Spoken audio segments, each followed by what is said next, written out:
Aloha, everyone. I think we are live again. Hello. Like I always do. I always check before, Yeah, let's see. and yeah, it's live. Okay, so hi everyone. Welcome to Kap and Lauren Learn GROQ Part 7. We've done 7 of these. Well, we've done 6 of these, and we are doing 7. We didn't do last week. I was sick, out of office. I'm doing better, so now we are back at it. And Lauren held down the fort, so yeah. I just had like a major issue where there was like an echo happening, but I could tell it was only me, and I realized it's because I forgot to mute the Twitch stream, so it was pretty scary for a second, but got it together. That's happened to me before, and I'm like, I can hear like 3 because I'll have the YouTube, I'll have the StreamYard, and I'll have the Twitch. I'm like, why can I hear Lauren 1,000 times right now? So It's fine. We're good. We're professionals. Let's do yes, we know how to mute things. Okay, so we're gonna do our this or that question, our icebreaker, and then Lauren will do a like quick recap of what we did last time, not last week. But yeah, so our this or that question is sun or moon. But let me clarify. And chat, if you want to answer as well, you can. So if you had the opportunity to visit the sun or the moon and you wouldn't die on the sun, where would you go visit? Lauren? I'm gonna go to the moon. It just seems really chill there. Seems like it might be cooler in both temperature and style. I think the moon.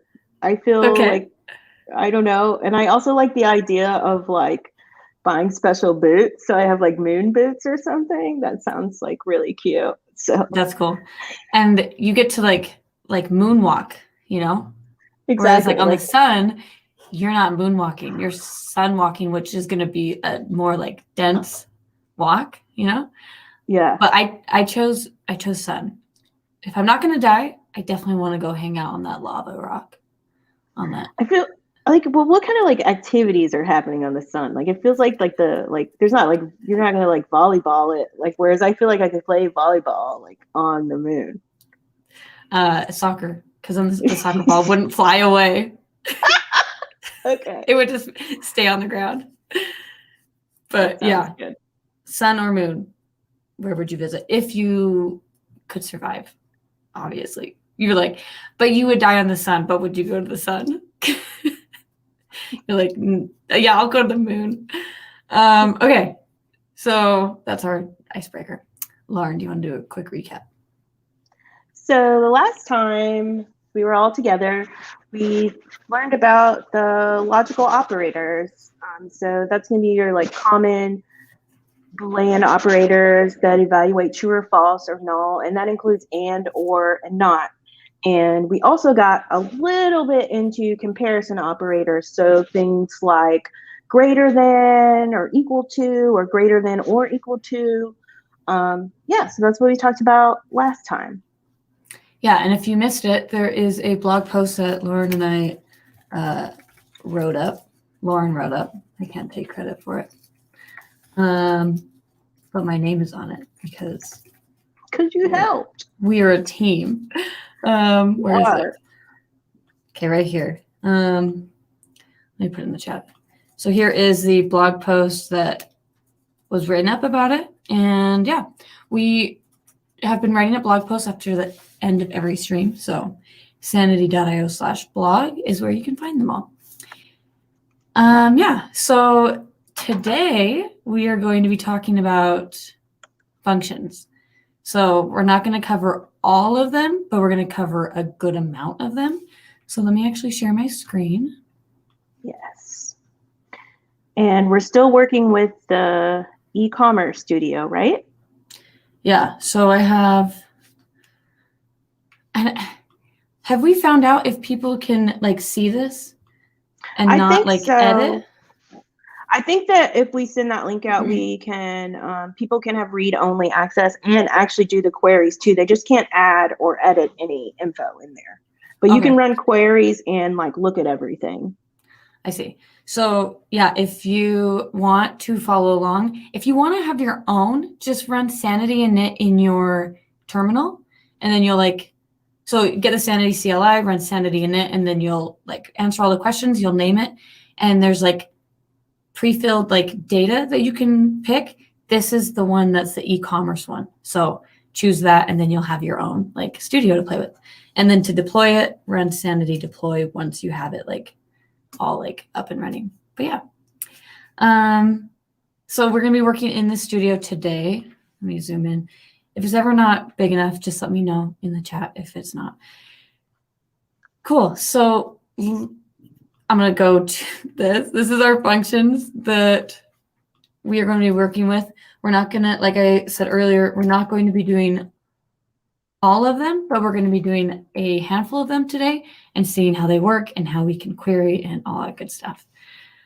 Yeah, so let's go back. Now, the first one we want to look at is defined. So defined is, Lauren, do you want to explain defined, or do you want me to? So basically, it's a way to search your content. And it's kind of like maybe searching with a keyword almost. So you can use the defined function and it will return anything within a document that validates this to true. So let's say that you looked for we're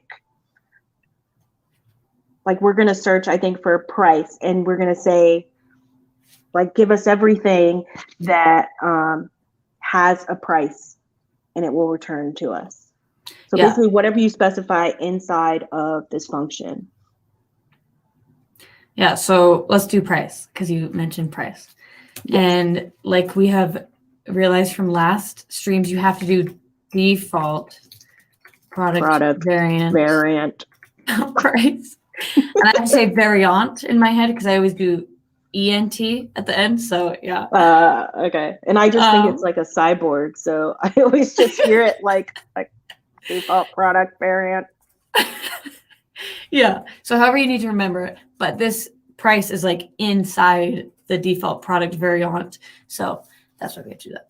So if anything in our content link has a price, it will pull it up. So we're not filtering down by product or whatever. I'm pretty sure only products have a price. So it should only bring up products. But that is, so there it is. So the default product variant and then the price. Now, if we want only that price, because this still pulled out everything that it is. It just has that price. So if we wanted to just pull it out, then we do default product variant. Yeah. So it's going to return anything that makes that statement true, basically. Does it have a price? So this is just our product, but let's say you had a situation where you had products and services. As long as it had a price, it would also return the services too. Yeah. But we don't want just the price because we want to see what else, a title. So again, in the projection, that's where you just add on the things that you want to see. But like Lauren said, it is true to the price. It has that price defined. And that is the defined function. Yeah. And it's different from when we filtered before, I think on document types, because we were sort of saying, look at all our content, but then only look within this document type. And here we're saying, it doesn't matter about the document type. We just want to know everything that has a price. Yeah. Yeah. Because I feel a lot of our queries that we've been doing, they all start with that type is product or type is this. And this is just an alternative way of filtering down. Because remember, everything that's within these square brackets is just a filter. It's filtering your content. And then this in the curly braces is your projection. And that's just what you want to see. And if you don't have that, it just shows everything of that filter. So yeah, here's another way to filter down using defined. Any questions on defined? Chat? Anyone? So the next one we want to talk about is round. So round, we had a lot of fun practicing round because there's a fun little like tweak thing you can do.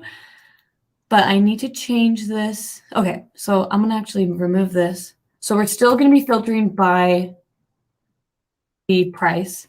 And now we should only get the title. So all of these we know have a price defined. We're just not projecting that price.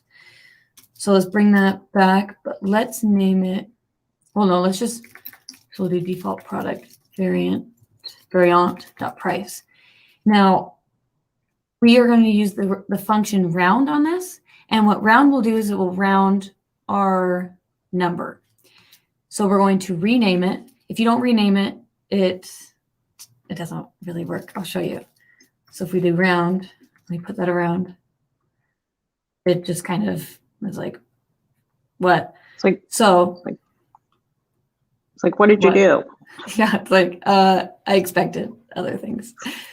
So we're going to name it, let's name it round the number. Well, let's just do round because I won't be able to fit it in this line. So run query, and now we get round, and every number is now rounded to a whole number. So if we got rid of round, the function, not the name, this now changes back to $9.99. And then this rounds up that $9.99. Now to a whole number. Yeah. Yeah. So the next part, the comma, after the comma, Lauren, do you want to talk about this one? So here's where you can specify how many decimal places you want. So, for instance, we would have to, I think we have to go in and like change some prices because I think most of our prices are like 99 cents. So it's always going to round up to that whole number. But if you had a price that was maybe like, yeah, let's maybe change Happy Kitchen. And if we have a price that's like $19 and, or not $19, $9 and like $9.12 or something. You know, I was thinking 12 as well. I was like, I should do 12. And then you're like 9, 12. We're synced. Our third eyes are synced. Okay, so that's 912. And if you saw before, when I did the 2, it stayed at $9.99. But now when I run it 912, it stays that. But if I change this to 1, it will show just the 1.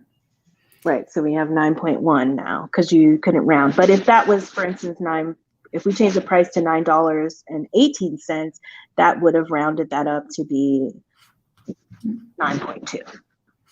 Yeah. So this rounded down to the 1, but changing this to the 8 will now round it up. Yeah. And obviously here we're dealing with price and money. So usually, you're going to have your 2 decimal places. But if you were using raw numbers, you could definitely see where you're only wanting it to cut down to a certain amount of places or, decimal places would be super helpful.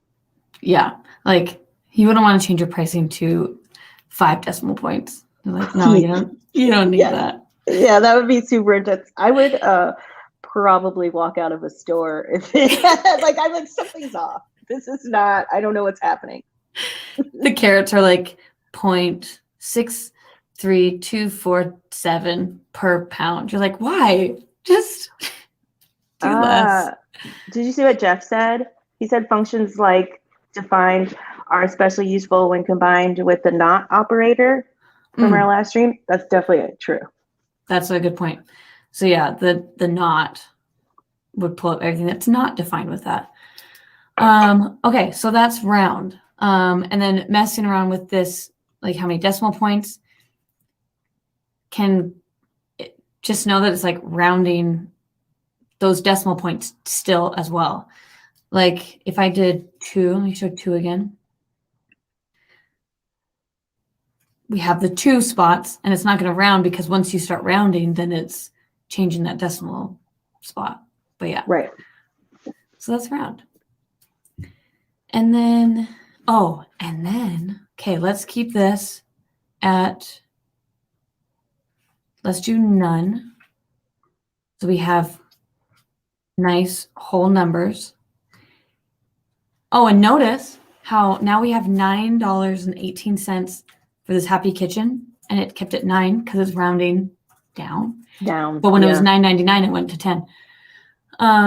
Okay, so we haven't talked about like adding in GROQ, but if we want to, we can take that number, we can chain on a projection to this, and we can do add, we can just call it add to number. Whoops. And then we can use that round the number and add 3 to all of them. This, no. Oh, so we changed it. The alias is round now. There you go.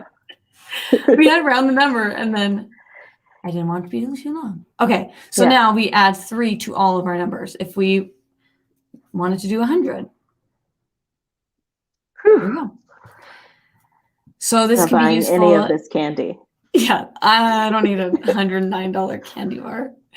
But yeah, that's how you add the round. So this was kind of like tricking us a little bit ago, is we did the projection and we did it like this, and it wasn't working. We were getting it wanted a rocket emoji apparently. Yeah, what does that mean? What does rocket expected mean? Maybe Jeff knows. Do you know, Jeff? Colon or rocket expected? Yeah. But so it took us a bit to like remember that you need to name it. So just make sure to name it, and then it'll work. And that's round and adding to round. Yeah. And then like if you wanted to like update all the prices at once or something, if you wanted to like charge even more for your luxury expensive candy. Yeah, your hockey pulvers.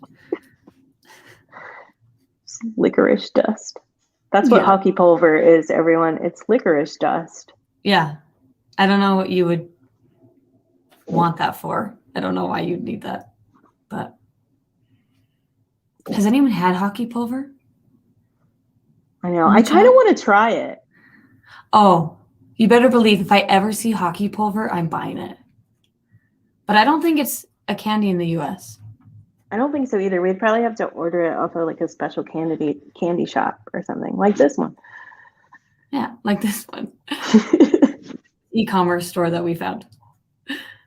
Okay, so that is round.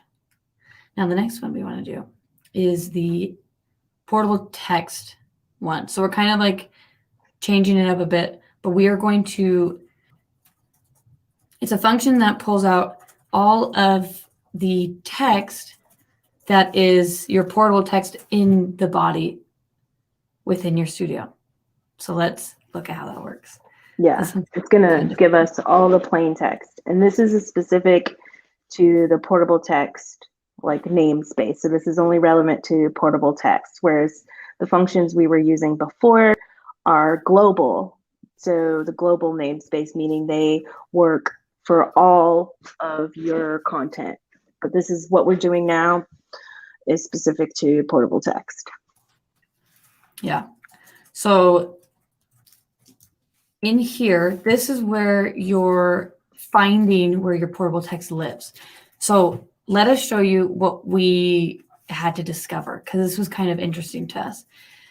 So this studio has been like set up, like pre-built, and we would have thought to just put body.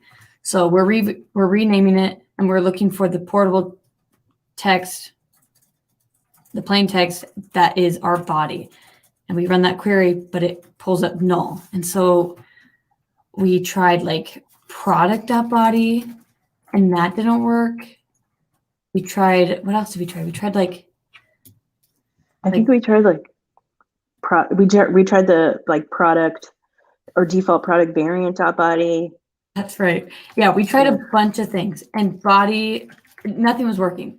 So then how do you figure it out? You go back to your desk. And you look at your data. Yeah. So in here, down to the very bottom, we have our content that we want to pull out, this text. So we're going to come to these 3 little dots, inspect, and here is all of our content in parsed or raw JSON, whatever you want. But this is what we saw. Let me see. So we saw it right here, this text, and we're like, okay, it's text and it's in the body, so that should work. But then we saw that there was a language on it, in English, because in the studio you can have multiple languages. You can have Japanese, German, English, and so in this one, we're like, oh, maybe we need to tag on what it's under, not children, not like marks or text or whatever, but this EN. So we went back. Whoops. Because it's in the body, but it's inside of the English array because that is the language that is being used. So then we did body.en, and then that worked. Yay! So then we have all of the plain text. Yeah, so this would be like helpful to find out everything, like all the text that's being like written. So you don't have to like go into each one individually and pull it out. You can just like pull it all up at once, and like editors can go in and be like, okay, we need to edit this one and this one. And then they can go in and edit just those 2 instead of having to like dive into each one, scroll down to the bottom. But yeah, this is a way to pull out all of that plain text. Now, to take that a step further, we can do stuff like word count, like length. Yeah. So I did let me actually put that tweet in the chat. I did a little mini video.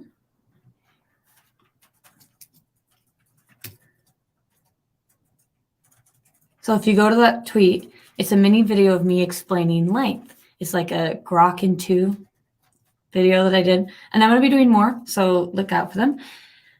But yeah, so length. If we want to know how many characters are in this plain text body, the way to do that is right here in that query. And now we get how many characters are in that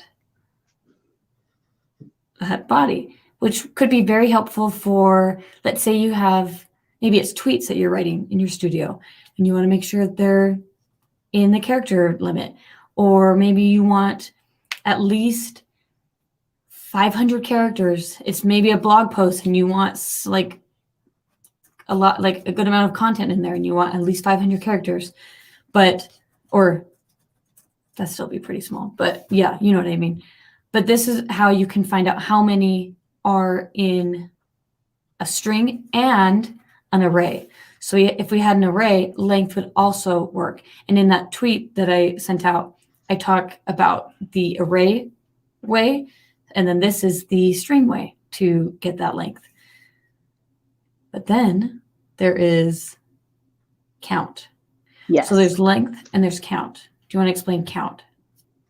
So count works specifically to elements in the array. So it wouldn't work in this particular case, but we could use the count function to count something, like if we wanted to know how many images were in each post or each product or something like that.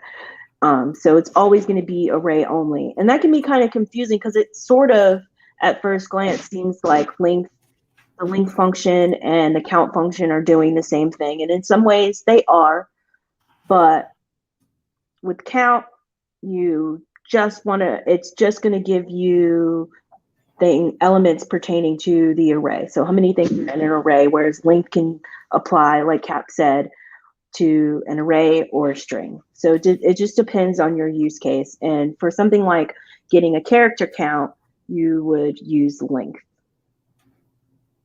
Yeah. So we tried to put count on this first one, and because it's not an array, it's a string. It was like, no. It probably gave us No. like the rocket error. It's I a don't know. sad face. It was like, no. Yeah. So in here, let's actually find an array that we can query for. Remember, the ellipsis pulls up everything. It's the best. Oh, I wonder if rocket means fat arrow. It could. Oh. So we could do. Oh, here's one. We'll do images. You were talking about images, yeah? Yeah. So we'll do count. Wait, we have to name it. We'll do count. And you can name that anything you like. So default, product, variant, images. So then we will find out how many images are in each one. So 1, 4, 2. I'm going to write image count actually.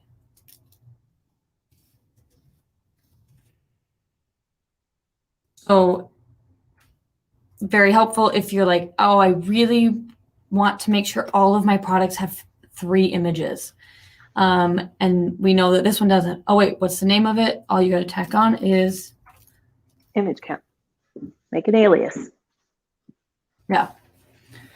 But yeah, so that is length versus like count. I was going to say it's a really good use case for like if you have content creators that don't necessarily write for you all the time, or even ones that do, or you have a lot of contract writers, you can render this count right in the studio with a little bit more direction, and and maybe even put some kind of I don't know, requirement on the field or something. Like you only have 88 characters, you need to have at least 120 or something like that. Mm-hmm. And then, like we did before with the adding, we can do the same thing, and we could do like, let's do less than, and we'll do image count less than 2. And that should pull up all the ones. So, and then we want to pull up the title, because then we could see which ones have less than 1. So now we know Happy Kitchen has less than 2. And this one has less than 2. And so that's how we would find which ones need more images. Exactly. Oh yeah, you're right, Kevin. It is kind of in the shape of a rocket ship when it's on its side. The fat arrow is, yeah. I always think the fat arrow looks like I guess that is a rocket too, but maybe it's just because I'm from like the southern US, so I just think about fireworks. And so it looks like, I guess, like a firework rocket, not like a spaceship rocket. Oh, yeah. Cool. Well, so we covered defined, round, the portable text one, and length and count. That's a lot. We did a lot today. We did. And I think there's we're starting to get into things with some pretty good actual like use cases, rather than us just doing like, sort of the base level, trying to get a feel of it. We can actually see where, you would incorporate these into an actual project. Like this is definitely something that this last query that you would use as you're developing a studio for like an organization or something. Mm-hmm. It's pretty exciting. Yeah. Cool. Well, thanks everyone for joining, and thank you for hanging out in the chat. We will see you around. Keep an eye out for that blog post that we are going to be working on. Bye, everyone. Thanks for coming. See ya.